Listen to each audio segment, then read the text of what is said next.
And now I'm going to play the theme. We'll get this by season 8. Thursday with your pals the other day.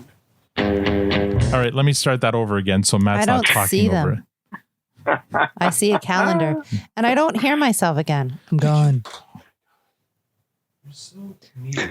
We hear you. Yeah, it's her headphones. Hello. Oh, I hear myself now. Go. Okay, hush. You're having Thirsty Thursday with your pals the other day. It's Thirsty Thursday, and that means we're once again hanging out at the produce stand, a podcast paying tribute to the great Canadian show Letterkenny.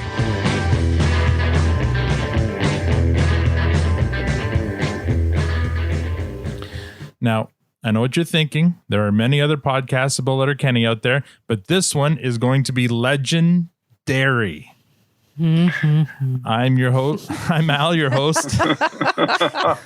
And joining me in the room, as always, although today I don't know about lovely, but anyway, we'll say it anyway. Lovely Tanya. Oh, wow. That hurts. Well, so I love it. Take the shots, Al. Your little comment there. This is a safe space. And as you can hear online, we have Squirrely Matt and the venomous Victor. Venomous. God, you're out for blood today, Al. Oh, man. I'm in one of those moods. How are you now? All right. So let's talk Al, about. how about we lead with you today? How was your week? Oh, We don't do that. We don't do that. all right. You want to hear about my? Okay, my week's been all fucked up, and I've been Oh, yeah. It was a tired nice week. and distracted, and we won't even talk about the work related topic we were talking about before I started recording. Monday, Tanya and I are in bed ready to go to sleep, and we get texts from the neighborhood chat saying that this 13-year-old kid has been missing that day, and no one has been able to find him. I saw that on the news. And from town here, and like a local kid, 13 years old, so Owen's age. And everyone was like, or what can we do? There's a lot of like hiking paths around here. And there's a lot of, unfortunately, also halfway houses. So it was one of these things where like, your mind starts going to the wrong, to bad scenarios. So I got dressed and I went out in the van with a flashlight. And I hit a few of the hiking trails, to join in the search. I was out until like 2:00 in the morning, didn't find anyone. The helicopter was out with the infrared scanners. They were out with dogs and stuff. It was crazy. People were calling for Amber Alerts, no Amber Alerts, because this wasn't an abduction. It was just crazy. So the next day, was it the next day? It was next day. That you found him? Like Yep. The next day in the afternoon. Yeah. Turns out he was running away. They found him like halfway to the city or something, headed north. He got on a bus. Headed south. And yeah, that was how my week started. And then that just kind of put me behind for the rest of the week. I was just tired and distracted and then yesterday a nuclear bomb dropped at work. So that didn't help with me getting any work done. So yes, that was my week. Sorry, I asked. Yeah. And you wanted to make Alan first. First again. Right? Exactly. Absolutely. So why don't we go? The order I had here was Victor, Tanya, Matt, myself. So let's go to Victor now. So certainly not as dramatic, but within our own microcosm, dramatic with Pumpkin. So last time we chatted, I think I said that she was not going through a good time. So she's still battling. She's doing better today than she was the previous day, and so on and so on. Oh, that's good. So she's a fighter. She's still hanging in there, and so if she can pull through the next few days, then maybe she would have bought some more time for all of us together in a happy place. But she's up there right now, and she's purring, and she's comfortable, and she's happy, and that's good. So that's good. what's most important. The way this week was going, I was bracing for bad news actually when you brought up Pumpkin. Yeah. Well, each day, so were we. To be honest, like she spent the whole day at the hospital. Her version of the hospital. Yesterday, and then we brought her home, and she was very happy, and since then things have been on the up and up. They had her on fluids and all, but she's not a very good patient, so they were happy, I think, probably that we took her home. Wow. So we'll see how things go, and hopefully I'll have even a better update next time. Good. Tanya, do you have any updates? My week was similar to yours. Go figure. I feel like you guys should just assign a proxy each week. Well, and there is a comment from a listener who says that we talk too much about ourselves, but we'll get to that later. Oh, yeah. Okay. But don't worry about it. I gave him some instructions. Not in a bad way. I was basically, that's what I told him. Say, but we'll talk about that later. Did you want to talk about renos or anything? Renos are going well. We're just painting right now. So no big things, but it's getting there. And getting ready for Halloween. Oh, yeah. Halloween. Matt, how about you? It's been a DIY kind of week. Okay. And, Oh, yes. I forgot all about this. Oh. All right. So if anyone who listens does not follow us on, did you? Oh, you didn't post it to Twitter though, did you? You posted it no, to I did. No, that's where I put it. Was on Twitter. But was it on the DM group or was it? No, I put it publicly because that's even more embarrassing. Matt posted a hilarious picture. Sorry, you Do I see Band-Aids on your hand? Does it have reference to that? Well, not that directly, but it's just been that kind of week. I gotta find the picture. Hold on. If you watch Home Improvement, I'm definitely more a Tim than an Al. Oh man. And I was building. It was brilliant. So what's funny is, my wife and I we're decorating the house, getting things up, and go. You're looking for the photo now, and we're putting things up on the walls and all this. And a couple of years ago, I said, I'd love to have a world map on the wall. Yes. So fast forward to I think it was a Father's Day or something. I got a world map, but it was a sticker, like it was a wall decals. So I've got the picture up. Tan, do you see anything wrong with this picture? While Matt's telling the rest of the story.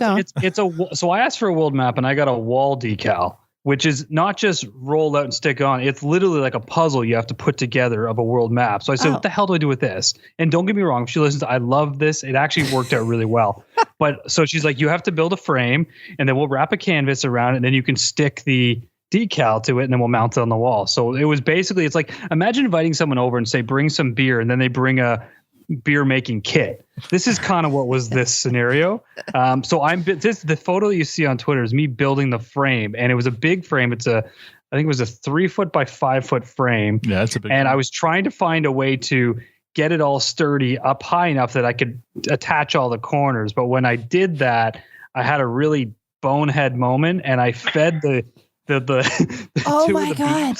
Tanya's finally getting it through the ladder legs. Oh my god! You so did. Stuck them together. You seeing it now? God. All right. So when I tell the truth, what did you cut? The frame or the ladder? I'm not gonna lie. I started analyzing the ladder, and it was not feasible. So I ended up cutting one of the legs, fed it off. And actually, in the end, it was fine. It was a very simple fix. But I laughed my fucking ass off in the garage to myself when I realized how stupid it was. That's and brilliant. I know our friend Dino out in Seattle shared this with his with his fans. So thankfully, Seattle knows how to make a frame as well. So this is how you don't make a frame. I feel this is something you see in a cartoon, like the King of the Hill or something like that. We live amongst you, Victor. That's awesome. We'll let Dean make fun of you next week when he's on. Awesome. And I died. Job. I can always laugh at myself, and this was definitely one of those moments. So Matt, this picture is really the epitome of a meme. So you just need to find some. Now, wait a minute. You need to really do a contest, like just send it out into the world and say, hey, caption this. Exactly. Did you make the same mistake in both ladders though? Yeah, you both did. of them. Yeah. Well, that's the beauty of it. I only noticed this one here. I didn't notice it. There's two ladders. Oh my god. Yeah, this is the definition of insanity right there. Oh man. That's brilliant. Love it. I was so proud of myself when I set that up too. I'm like, this is perfect. I've got everything leveled. I've got it. This is perfect. You guys, anyone who wants to see this can go to our Twitter, or I'll also post it to this episode site in order to so we can all laugh at Matt. After looking at that, I was thinking, You would have had better luck if you just did it on the floor. Yeah. I know. Trust me, every thought went through my head. And I consider myself a smart guy. This was not one of my better moments. I considered you a smart one too, but no, I'm not so much. Anyway. Oh my. Okay, speaking of... I'm going to add that to my interview questions, by the way. Like, how would you build a frame? So thank you. That's the perfect interview. Show them that picture there and say, what's wrong with this picture? And if they can't tell you, then they're not. Yeah. All right. Speaking of Twitter, like an idiot, I put out a call yesterday for new followers. So this week we have 57 new followers. So sit back. I'm going to try to do my best impression of Jim Degens and try to get through these here. So good luck. Welcome to new followers. Shovexani Art from Delaware, Spooky Sven from Crofton, Maryland, Richard Mayhew, Good Pods, Ashley Boileau, Namo 905 from Frankfort, Kentucky, Bookworm 0827 from New York, Bria, Hawaii raised and Brooklyn born, Sunshine from Kansas, Scary White Silence is Violence, Cape Girardeau, Missouri, Len Powell from Gloucester, Massachusetts. Again, this one's going to be good. Go on to the next one there. Oh, fuck. Fod E. Falu Corvin. Victor, can you help me with this? It's Swedish. I don't know if Fod E. Falu Corvin's Tekken, also known as at. Oh, no, this is no better. Whatever. From Uppsala, Sweden. Sorry, man. I can't read Swedish. Gator Hockey Club from Edmonton. Drafty Bastard from Wyandotte, Michigan. Dale Simpson. Alligitator, Salem. There's always next year, maybe from Davidson, North Carolina. Dale W. Blindham from Whidbey, Washington. Lana Chulala. Gina Donata 75, Michelle Thomas from Washington State, Dave Everett from Virginia, Tammy from Mill Creek, Washington. A lot of Washingtonians this week. Appalachian Cryptos, How Are You Now? That isn't Dean Giles. That's another How Are You Now from South Plainfield, New Jersey. The Fun Conductor, I guess. Michael G. Squirrely C from like train. From no, I think he's a musician actually. From his picture, Squirrely C from Kentuckiana, Brian Harrington from the North, and here's one. Our first celebrity follower. Say hello to Darius Rucker, also known as Hootie from Hootie and the Blowfish from Charleston, South Carolina. Thank you, Hootie. That is incredible. Yeah, not doesn't mean he listens, but he follows. Craig Stover from Des Moines, Iowa. Iokua from Dade City, Florida, Dakota Watson, John Peoples, Don Perignon, Trump Coke dealer from Possum Trot, Kentucky. So I looked that up. There is actually a community called Possum Trot in Kentucky. So that isn't just a joke. At least it does exist. Whether he lives there or not, I don't know. He is Trump's Coke dealer. So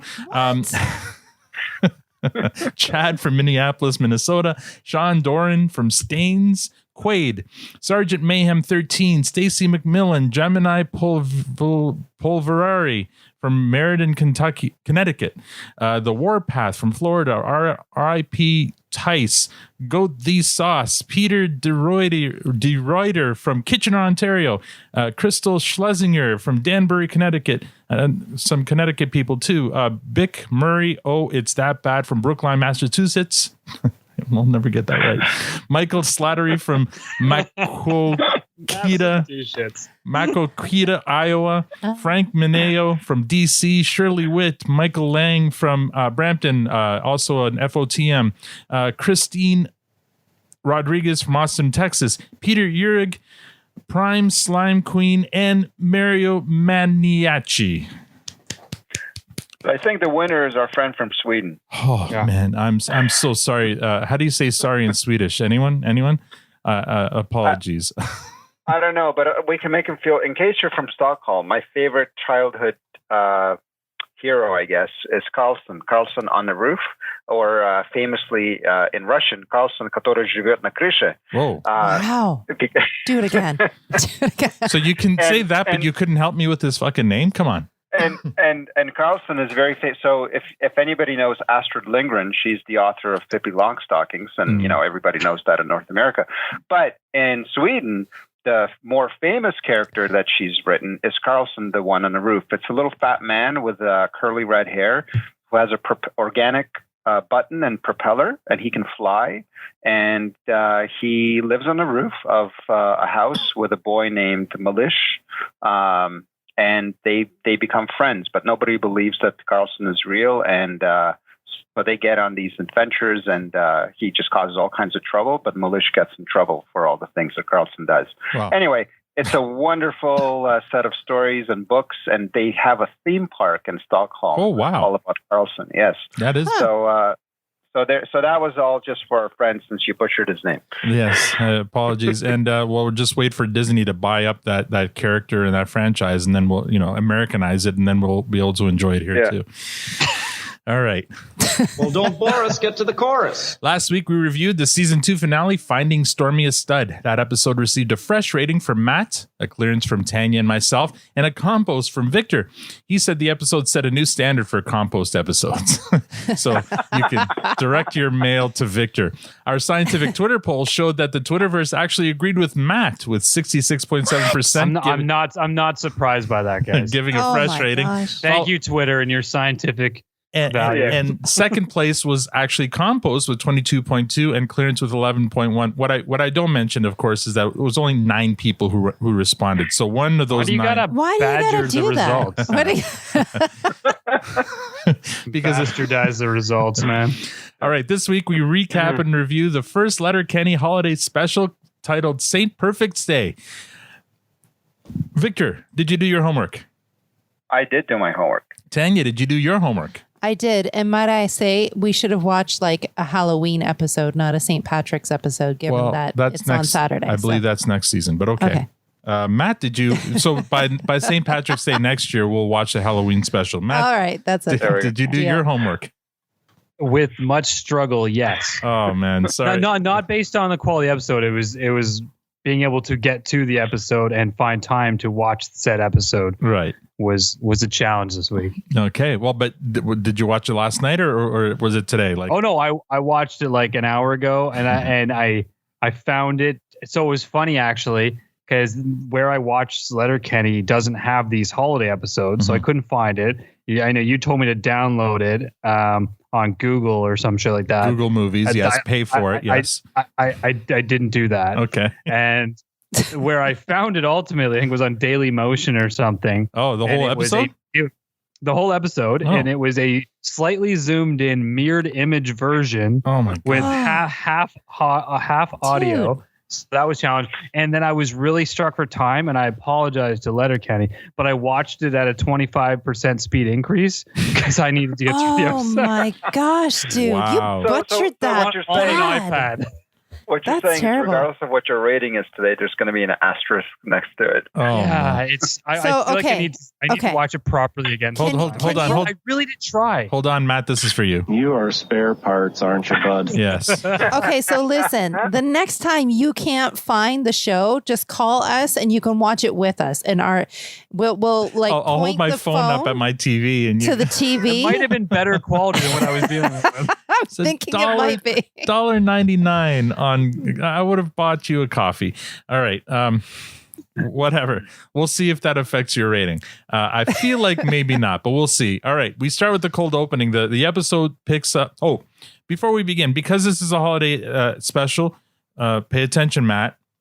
There's no expectation that a storyline is being continued. So I thought about that, and you know what? I'm okay with that. So I know I'm very adamant where it takes away and there's these filler episodes. I feel like holiday episodes get an exception. Okay, I'm happy to hear that because on any series, I know I don't always love them, but holiday episodes are an exception to my rule. Yes, and I'm just going to declare that now. Because we'll get to it, I'm sure, later on when we talk about it. But anyway, let's start. So the episode starts off with some text on the screen. Letterkenny is named after the town in Ireland of the same name. It was first populated by Irish immigrants during the 1840s potato famine. A community still rich in Irish culture, Letterkenny hosts one of the best St. Patrick's Day parties around. So now we're at the produce stand and the Hicks are hanging out. Katie brings out special drinks. They argue whether the drink Katie prepared is called an Irish car bomb or Irish hand grenades. The difference is the order in which they drink it. Wayne considers both names offensive. Well, it's a great shot. You should just call it something different is what I'm saying. Why? Yeah, it's just the names of the drinks. You want to what? Go over and tell somebody who grew up in Northern Ireland in 1970s that. Go ahead and try and tell them that. Oh, here comes Wayne, the St. Pat's poopy pants. Well, I don't want to be a St. Patrick's Day poopy pants. All I'm saying is that we're missing the mark here. Well, here he comes to poop the party. Well, here's a scoop and I'm going to tell you. Every single year we have this nice St. Patrick's Day party at our very own ag hall. And every single year, Degens from up country come up and they fucking ruin it. You got the hockey team running securities this year. Not sure how I feel about Skids DJing, though. I agree, because agricultural halls are for Agricultural music. Go clean your bum, poopy. All I'm saying is that it's a little bit hypocritical for us to be mad at Degens from up country for not respecting our St. Patrick's Day party when we ourselves are not respecting St. Patrick. I'm just saying if somebody's got their fucking day, give them their fucking day. You weren't even religious. Who's got that kind of money? Well played. I love that line. Who's got that kind of money? Squirrely Dan hears they likes to get pretty banged up in Ireland's too. Dairy adds they get pretty banged up most days. Wayne lectures on the true meaning of St. Patrick's Day. St. Patrick's Day should be about, well, shit St. Patrick did. Like what? Well, he drove the snakes out of Ireland, for one. They never had no snakes in no Ireland. I was never told they had no snake in no Ireland. No, snakes is a metaphor for Druid priests. It's a metaphor, you see. The Druid priests inhabited Ireland before the Christians did, and they believed in, like, animal and fucking human sacrifices and shit. In the end, Wayne comes to the following conclusion. I guess there ain't no reason to get excited, and, well, I'm starting to get a bit drunk. Well, there you go, poopy. I suppose as long as everyone's having a good time, there ain't no reason to be a poopy pants. There ain't no reason to be a poopy pants. A pickup pulls up to the end of the laneway to take the Hicks to the ag hall for the party and cue the theme. So there's your opening. Initial thoughts, Victor. It was interesting. I like that, we're getting history. We're getting educated a little bit. It was whimsical. It wasn't like, fall off the chair funny. It wasn't like that typical, smack in the face. Holy cow, this is going to be great. But it was all right. Mm-hmm. Did you notice the green hue in production and everything they were wearing? And even it feels like everything was tinted green. Yeah. Tanya, what do you think? I agree with Victor. It was interesting. The facts, whether they're real or not, we don't know. Do we? I never looked it up, but fact finder. I'm willing to believe Wayne. Matt, what do you think? Yeah, I mean, it felt very Wikipedia in that sense that I didn't know all those things about St. Patrick's Day, but I have no reason to dispute it, so I'm just going to accept it as truth. But actually, I'll go back to my first comment about the episode. What I found most entertaining is I now got to actually see what the opening dialogue said on the screen, because like I told you, my version was a mirror image, so I couldn't read it. Oh, well, there you go. Oh, you can't read backwards? Come on. You should have got another mirror. Yeah. I thought about that. I actually thought about that, but it's way too much fucking effort. Oh, man. What is agricultural music? Who knows? Probably country. Bluegrass. Country, maybe I don't know, maybe a little John Cougar Mellencamp, and little like Darius Rucker, yeah. I guess, yeah. All right, okay, that's fair. So after the theme music, scene 1, next day at 7 a.m., same pickup returns the Hicks, and they pile out after a night of drinking and partying and return to the produce stand right where they left off the day before, grabbing more beer.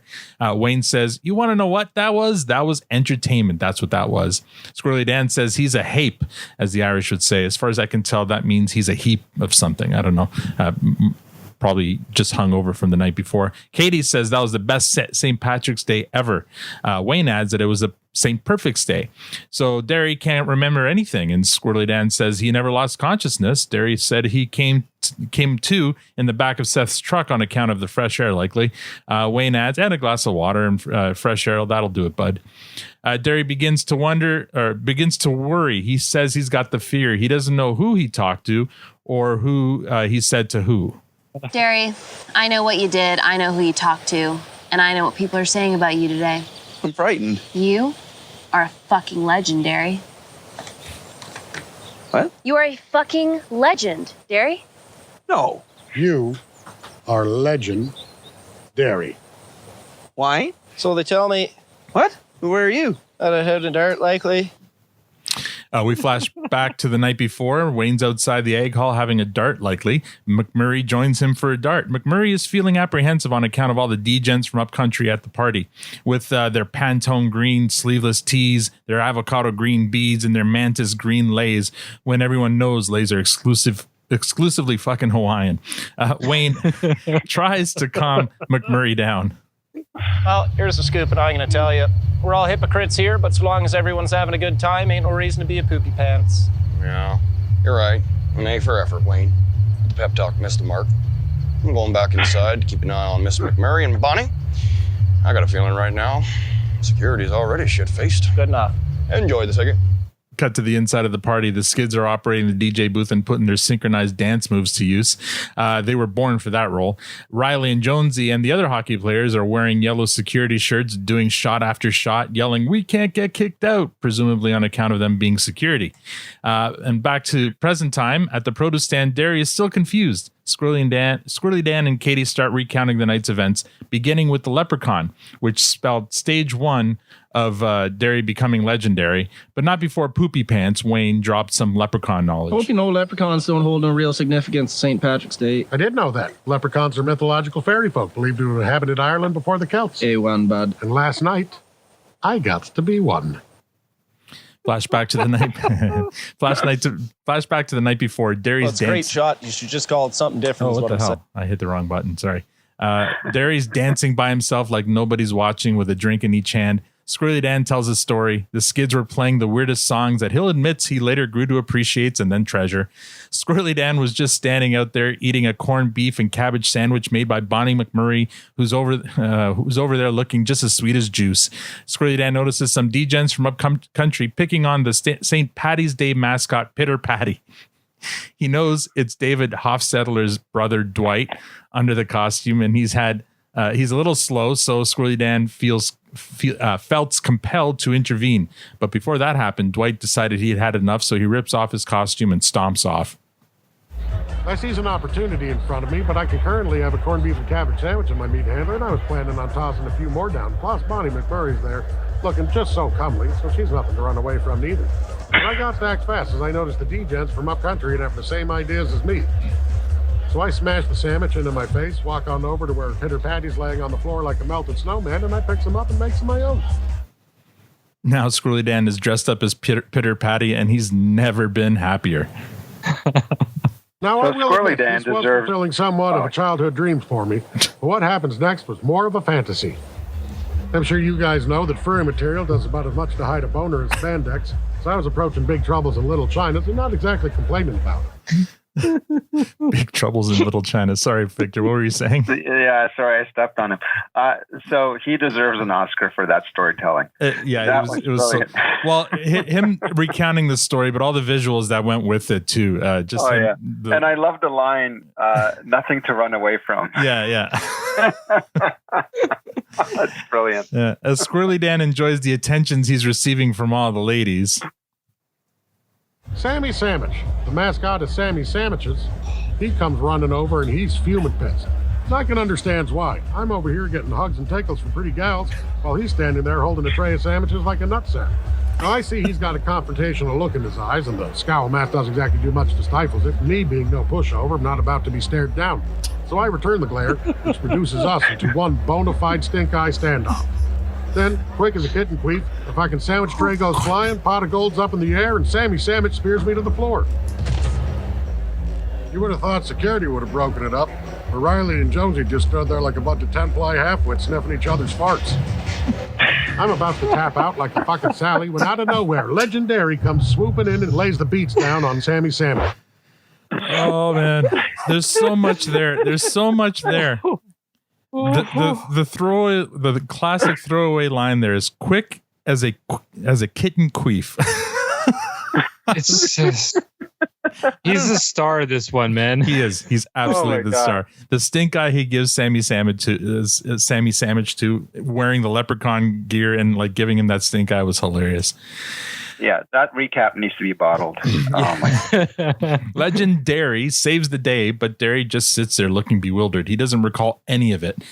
Wayne's outside having a dart likely, and McMurray joins him again. He informs Wayne that Sammy Sandwich is starting scraps with everyone. This doesn't seem to surprise Wayne. McMurray says it isn't Sammy's fault. It's the Degens from upcountry. They have a negative effect on everyone and everything. They take a beautifully crafted floral embrace bouquet, this European fields of romance bouquet, this abundant love of mothers bouquet, and they've swapped it out with a big fat slobbery wet shit in a vase. I don't know what the fuck you're talking about, bud. They're ruining everything. I'm not sure we've entered that realm yet. Oh, we are on the doorstep, big boy. We are first cousin to it. We are a sea here away from sheer disaster. Well, I seen Bonnie and Miss McMurray in there having a decent time. What? I guess so long as most people are having fun, there ain't no reason to be a poopy pants. Back in the Ag Hall, the hockey players are getting more and more wrecked. Present time, back at the produce stand, Dary can't believe he got into a fight. Katie says, "Can you believe you got into a second fight?" That's what spelled stage 2 for Legend-Dary. Katie gives a quick primer on the meaning of the Christian season of Lent. We're all familiar with Lent? Yep.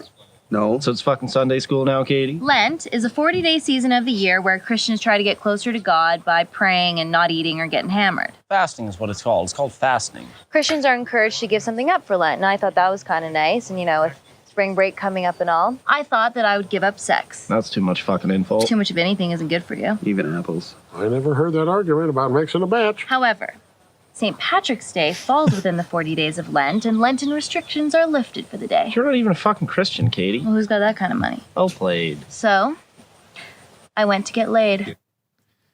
Flashback to the party. Dary now has 2 drinks in each hand. Katie makes her entrance, and all eyes fall on her, even Bonnie McMurray's. The Degens start to follow Katie, and that's when Jonesy and Ranley finally decide to provide a little security by jumping in front of the throng of Degens looking to get Katie's attention. In the melee, Dary jumps Sammy Sandwich a second time. Katie finally does have her attention grabbed, but it's not by anyone you might think. Katie's eyes lock on Mrs. McMurray. They stare at each other down on the dance floor. And Katie seems intrigued. And then back to present time. Legendary. You know, you was really good at making an entrance, Katie's, and that's what I appreciate about you. Oh, is that what you... Oh, no, that makes sense. Why don't you take about 5% off over there, Squirrely Dan? Yeah, well, that's fair.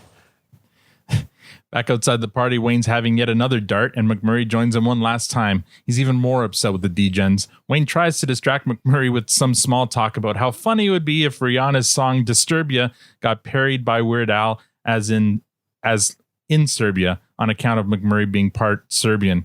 This doesn't work. McMurray's ready to snap on the Degens from upcountry for showing no respect for St. Patrick's Day party, and Wayne says, to be fair, their St. Patrick's Day party shows no respect for St. Patrick.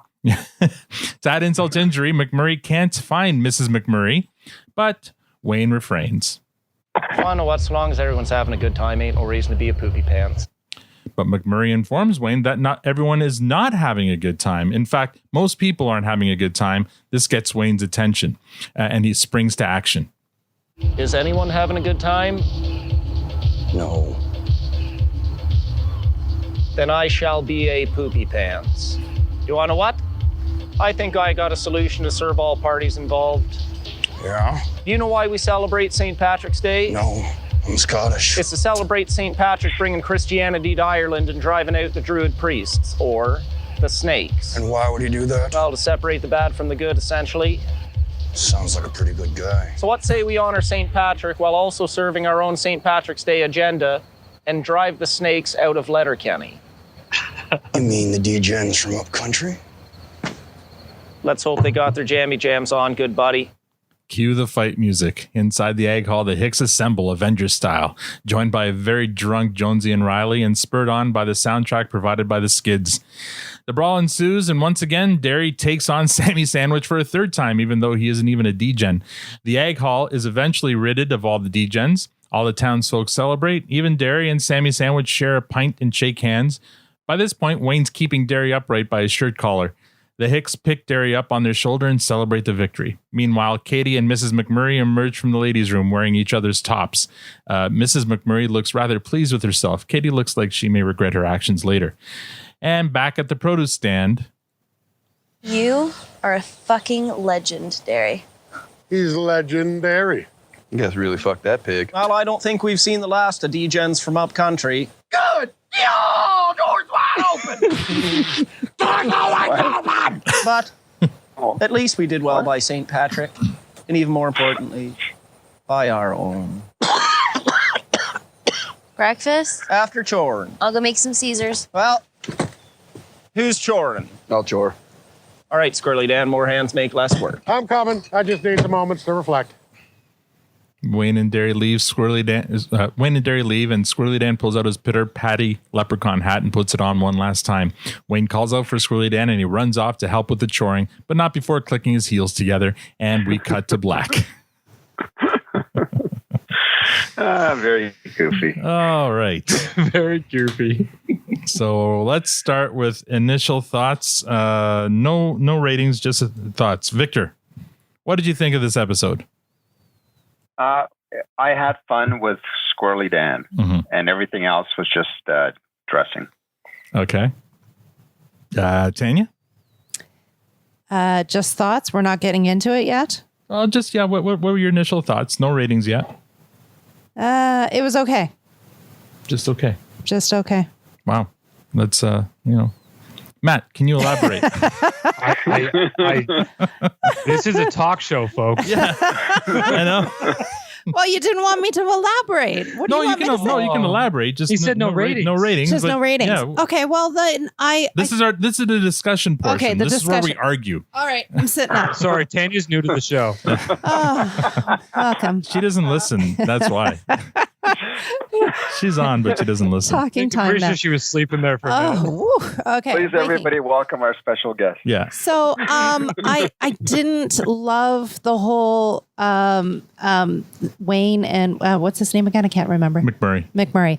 I didn't love that. They just kept on coming out and saying the same damn thing over and over and over again. Okay. Which I thought was too repetitive.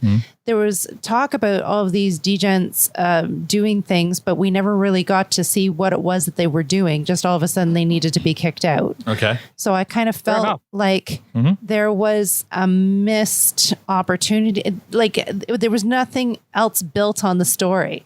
Like, was everything else funny? Yeah, of course it was. But I just felt like I wasn't getting the full picture of what was happening, just snippets of what they wanted to show us. Okay. But they kept on going back to recall something else going on that we just never got to see. There you go. Matt. I mean, there was definitely some forgettable moments, but I enjoyed the episode. Like I said at the beginning, this is not a filler episode to me in my sort of how I look at things. These holiday episodes on any show you watch, you get these sort of gimmicky, fun holidays. I've never seen a St. Patrick's one, so that was appreciated. It was fun. Yeah, it has some good moments. I actually like sort of the whole hangover approach where you kind of didn't know what happened, and then they're retelling the gale of what happened and the legendary thing. I mean, it definitely for a minute tripped me up because I was also a fan of How I Met Your Mother. So I was going to bring that up. I had to sort of get beyond that, but actually I think they used it better in this show because it fits so fucking well. Yeah. And it was a fun episode. I mean, it wasn't amazing, but it was fun. Okay. I agree mostly with Matt. I think it was a fun episode. It was a breezy episode. I feel like it went by really quick. One main storyline, it didn't try to do too much. And again, because it's a standalone and they're not trying to further the storyline. And I mean, that because at the end of the season, Katie's off to the city. In this one, she's there like nothing's happened. The hockey players are in senior league, but in this one, they're partying with all the young players from their old team. I didn't catch any of that. Well, so that's the first thing I caught, and I said, "Oh, this must have happened before our current timeline." Yeah, there are a few. There is one point in somewhere there where Wayne says, "To be fair," I believe. and none of the others To be fair. and none of them do the to be fair. And we'll see later on that that those words are never uttered and not reciprocated with 100%. Yeah. So you could tell that this probably, I'm wondering if this was even written either before season 2 or as season 2 is still being shot, because it felt like this could have happened after season 1. Like it felt like it should have happened between 1 and 2 as opposed to between 2 and 3. Yeah, I would bet that. I would bet that, because there was a lot of stuff there and a lot of stuff that they ignored from season 2. So it makes you think that, so that's why I kind of said at the beginning, Matt, this is not going to be one of those episodes that further the storyline. This is a standalone, and so as a standalone, I loved it. And I thought what better show to do? Like you said, Matt, I can't remember any other show that has, I'm sure there are, but that has a St. Patrick's Day holiday episode. I'm wondering if How I Met Your Mother had one. They must have, because they did.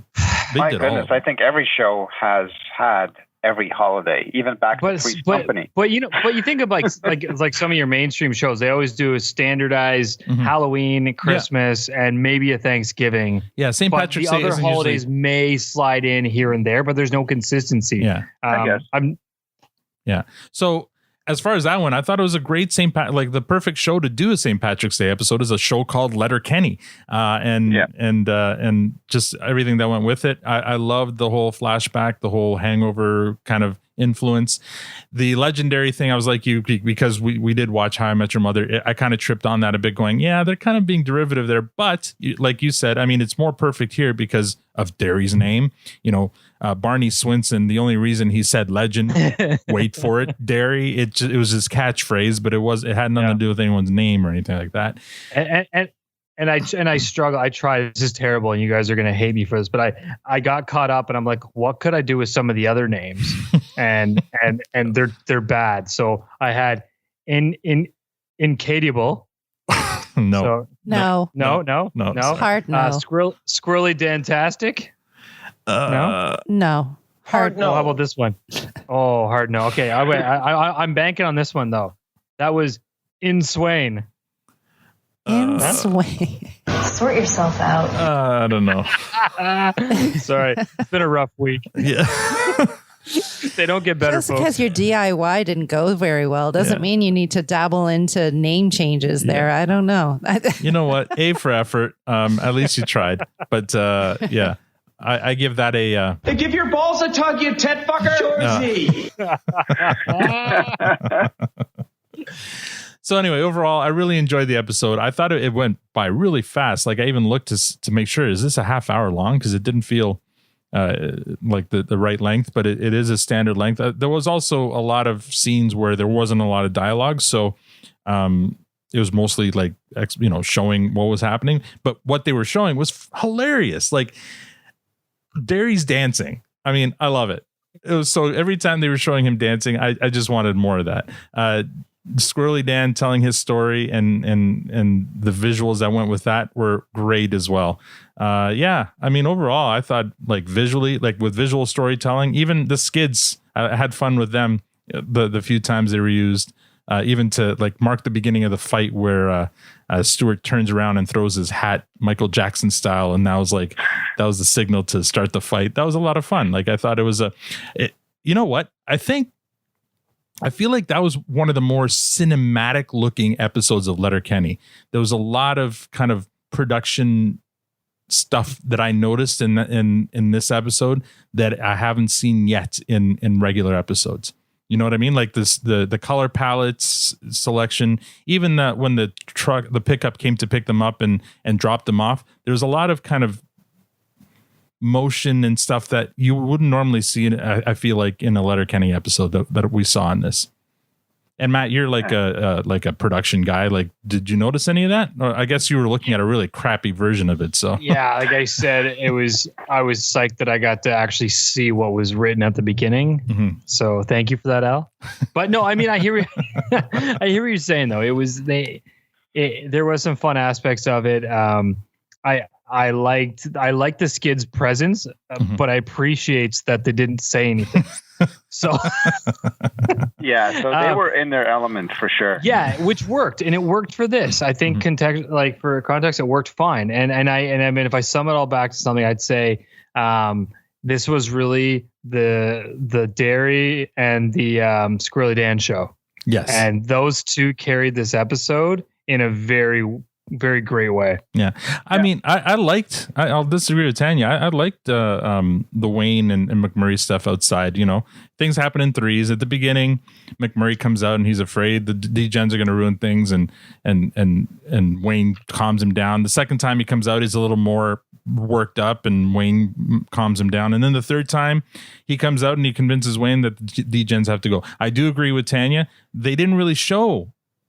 I mean, they showed the Degens kind of giving some of the females in the party a hard time, and the other thing that I kind of wish would see more of, the fight scene was very anticlimactic. Like compared to other Letterkenny episodes, the fight scene, it showed Wayne throwing one punch, McMurray throwing one of those like Avengers jump punches or whatever, and then it showed the hockey players dragging Degens out, and that was it. There wasn't much of a fight. So in that sense, I feel like there could have been a little bit more there. But otherwise, overall, I thought it was a strong episode. I thought it was a goofy episode. Mm-hmm. So it was a one-off, and I don't hold that against it. That's fine. I just felt it was more like a cartoon than live action. Yeah, where in a cartoon you're allowed to get away with plot holes and with kind of characters as you're wondering why is there an angry sandwich at the party? What's that? That was one of my favorite parts. Sammy sandwich walked in. I loved it. I'm like, this is my jam. Now? Yeah. No, I'm totally for this angry sandwich. In fact, that's my avatar on Xbox. On my Xbox account, an angry sandwich. So I'm all about that. There you go. It was perfectly not making any sense. Just to add to the goofiness, I just thought that it was okay, except for. And yeah, Dary's dancing was fun, but it was really Squirrely Dan stealing the show for me in terms of the dialogue and the delivery of that dialogue. It was, for me, I mean, that was like, again, Oscar level delivery performance. It was hilarious. I was laughing, but I was not laughing at anything outside of that. Not because it was bad. It was just, nothing else was like terribly funny. It was just there. It was like, watching a cartoon that I thought was really, really awesome as a kid, but now it's just, all right. I can get through it. It's all right. And that's why I feel like this episode was great. I just don't know. I'd insert the word love anywhere outside of the Squirrely Dangles routine. All right, fair enough. Well, let's move on to ratings. And Victor, you're first in the lineup.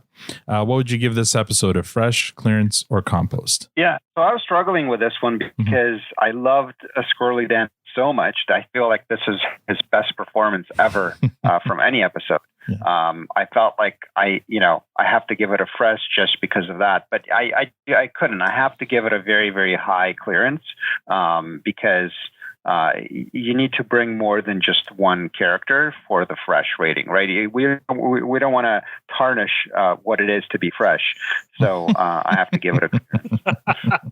You've already established the bottom with the last episode, and now you're trying to figure out what your middle ground is.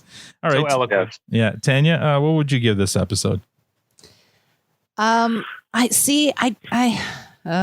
did not enjoy it the way you guys did. I absolutely did not. I want to. I wish I could, because you guys really make it sound fun, but I just did not see it that way. It was so much fun. I didn't see it that way. I kind of got, it was just a little too silly, a little too, like it was, it's Letterkenny. I really could have, no, I could have, I no. Just say it, Tanya. Wow. Yeah. So, wow. Okay. What are you giving it? Yeah.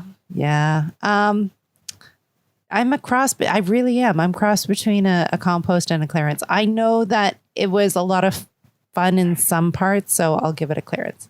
That's a low clearance for me. Oh, wow. Yeah. That's a surprise. Yeah. I'm a little surprised. Yeah. Matt, what would you give it? You know what? I'm going to mainly agree with Victor and this one. So I think Squirrely Dan stole the show. The storytelling, the writing that he was given in this was epic. And it was so fun to watch and follow along. I honestly, one of my favorite parts was the very last moment when they all run away and he grabs the hat and throws it on his head all proud. I was crying. But outside of that and the legendary thing, I thought it was lacking a lot. So yeah, I'm going to give this one a Texas size clearance.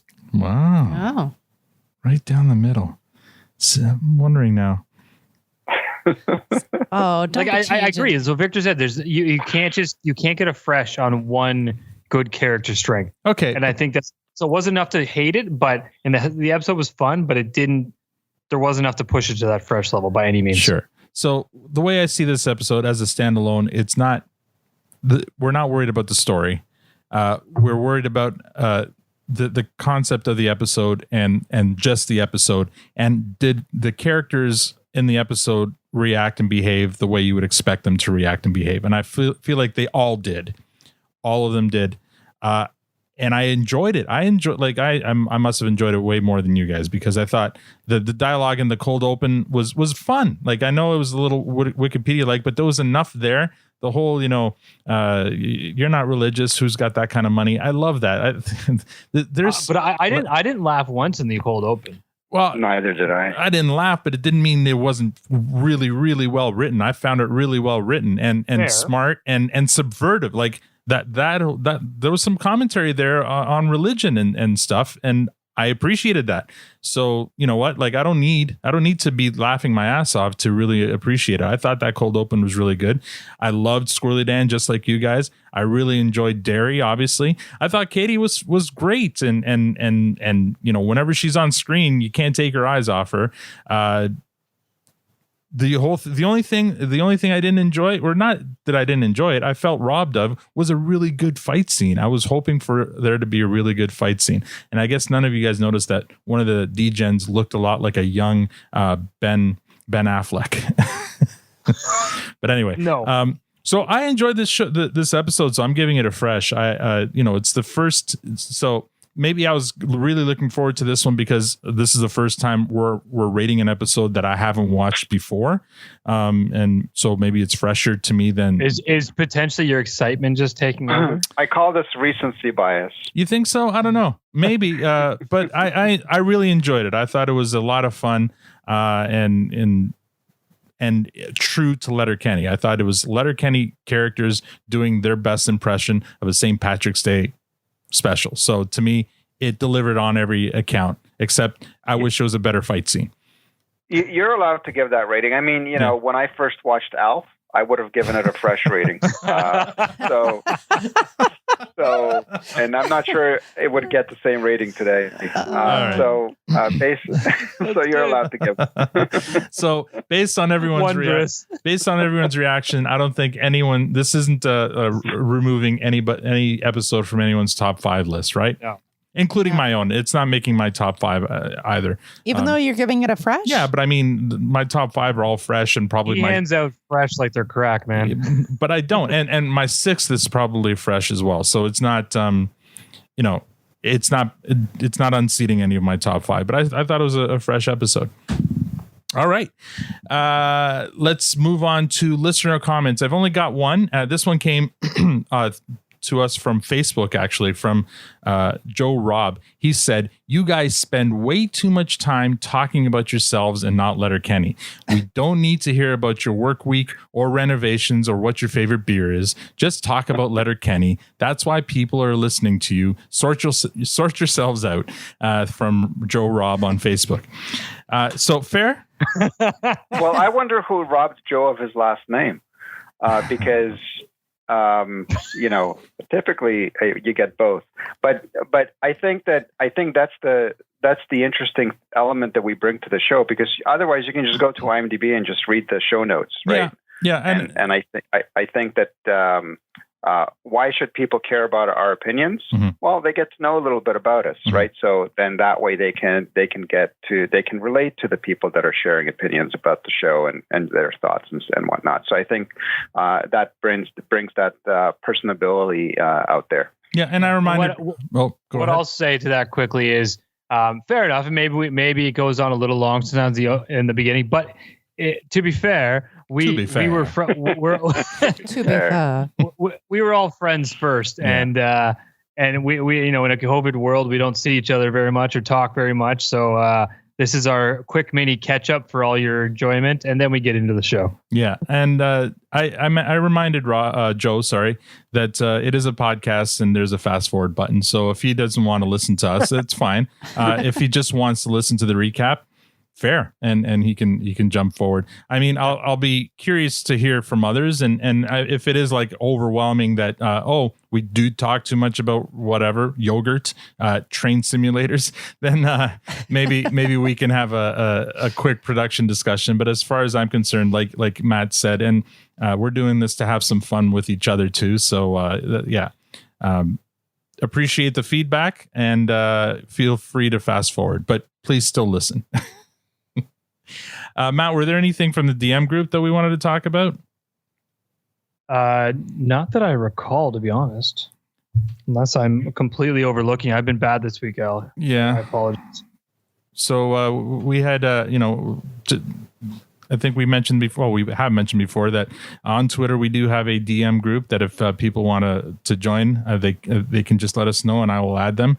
I believe there's some people wondering whether season 9. This is like big all over the place. Everyone who's a Letterkenny fan is wondering when season 9's coming, and it's been delayed. Apparently, this is around the time it would have normally been released. It's been delayed. Redbeard thinks that there should be something by year's end. I can't see that happening. I don't think this season 9's coming until next year. I could be wrong. I believe that it's in the can. They've already shot it, but I think they're waiting for the best time to release it. Everybody's at home. Release it. Release it. Yeah. Oh, and it's who is it here? This is Aaron. Aaron Gilbreth said he's watching Ted Lasso. Outstanding. Based on a recommendation, and so far he's liking it. So thumbs up. I mean, I can't highly recommend it. Can't recommend it more highly than that. So I think you're really going to like it. Matt, have you watched it yet, or have you had a chance? No, I haven't checked that one out yet. Yeah. But I'm seeing all the comments, so I feel like I need to get on this one. It's you'll enjoy it, my friend. It's really good. And I mean, that's it. I don't have any other comments. Do you guys have anything else you want to add? Any like shows you're watching right now, enjoying that maybe you want to recommend? I'm all in on Schitt's Creek still. We're I think in season 5 right now. Wow, and you're going through that, we're good just for you, Victor. right through. And what a surprise! What a pleasant, because I thought for me like Corner Gas was my number one top Canadian show. Mm-hmm. And I feel I still feel Corner Gas is for me number one, but this is Schitt's Creek is turning. It almost doesn't feel Canadian. So there's feels like too much of a production value there, but but I love that you're into it though. I mean, I love this show, man. It's so fun and it's so positive. That's so refreshing. It's just 100% positive, and the characters are also likable, and you just want to just be friends with all of them. We're 3 episodes into season 2, maybe, and I like the character the one who works in the motel. I forget her name. Stevie. So far, she's my favorite character. And again, you know what? I've decided I am not a Chris Elliott fan. I think he annoys me to no end. And maybe, but that's rolling shit, man. In the show. I've never. I don't think I've ever enjoyed a show he's been on, I feel bad because I understand a lot of people like him and stuff. He rubs me the wrong way. I don't know why. It's not that he's that, and it's not that he's so liked. He's all right. He's good in small doses. I think he works very really small well doses. on the show. No, I think he works really well on that show, and he grows on you a little bit as the seasons go on, because he becomes less of a cartoon character and more of a person. So it becomes less annoying that way. But they add a little humility to him. But yeah, I think the show's not about him, even though the name it's named after his family, right? So, but it's really not about him. I think the show is so it works that way. Yeah. Matt, are you watching anything? It's still Grays, man. That's right. You're I gotta get on the Grays. No, I really don't want to. No, it's like I said, wifey. I think we started it Father's Day weekend. What's that? When the hell's Father's Day? June. Yeah. And we're still going. So we're into season 12 now. 12. And there's still another 5 to go? Oh, fuck, man. It just doesn't stop. Are you watching it now just out of because you need to finish it? You're just being a completist at this point? I'm committed now. Like, has McDreamy died yet? Like, is he gone yet? Yes. Okay. Yes. Spoiler alert. Yes, he did. Oh, it's not a spoiler. It happened years ago. Shut up. I mean, I'm catching up now, right? It was big for me. And I don't even watch the show, and I know that he dies. Well, because I started the show at season 19 and then went back and started over. So I already knew he died. Wow. I just kept waiting. When is it going to happen? When is it going to happen? But it's actually a pretty good show. I do enjoy it. It's just I'm not just watching it because I have nothing else to do. It's so you know what it is? We did the same thing with ER. ER was 15 seasons. I mean, an amazing, well-written, well-shot show with lots of great actors and you know. But in the end, the last few seasons, we were watching it just out of commitment. Like, oh well, we've gone this far. If we quit now, we're just quitters. Yeah. But well, yeah. I mean, I'd love. There's so many more I'd like to watch. Like, I've been trying to get into The Boys, but my day is so limited in time. Like, I know, woe is me, right? But I've got kids. I'm working. It's like if I can fit in an hour of me time to watch TV in a single day, that's a big day for me. The Boys. So is good. I have to. I use that hour wisely, and lately it's been playing video games.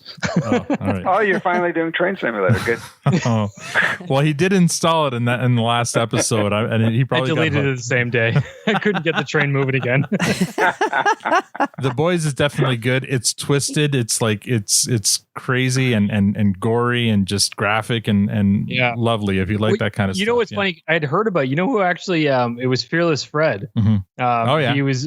Him and I were bouncing thoughts around on Twitter, and it started off talking about but something stupid, like nothing to do with anything, and all of a sudden it led to a conversation about, hey dude, you should check out The Boys, and he sent me a clip from one of the scenes in season 2, and I'm like, I have to watch this show, and he's like, it's epic, you'll love it, get on it.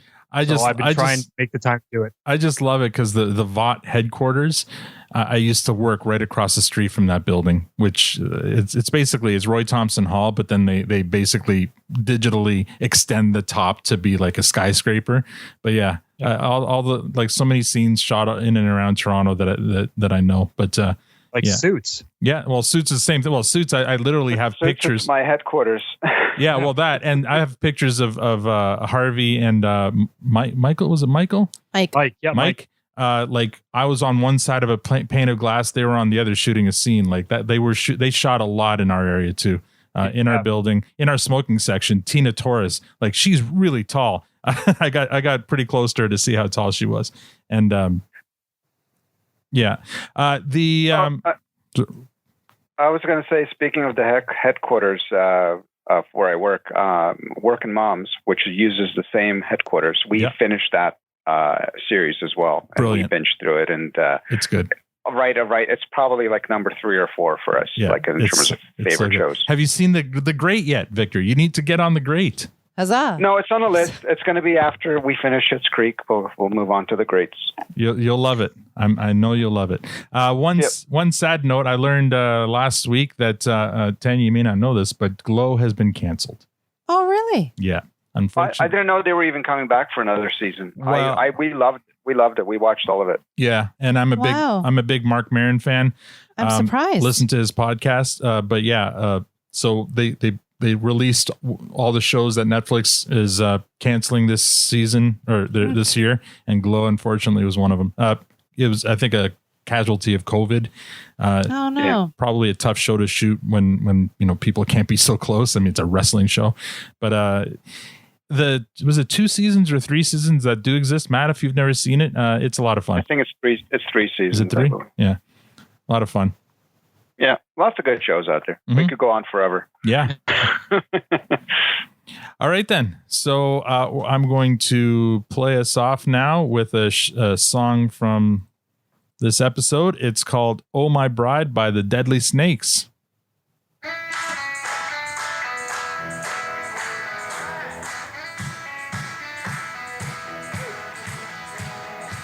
And that's all we have for this episode.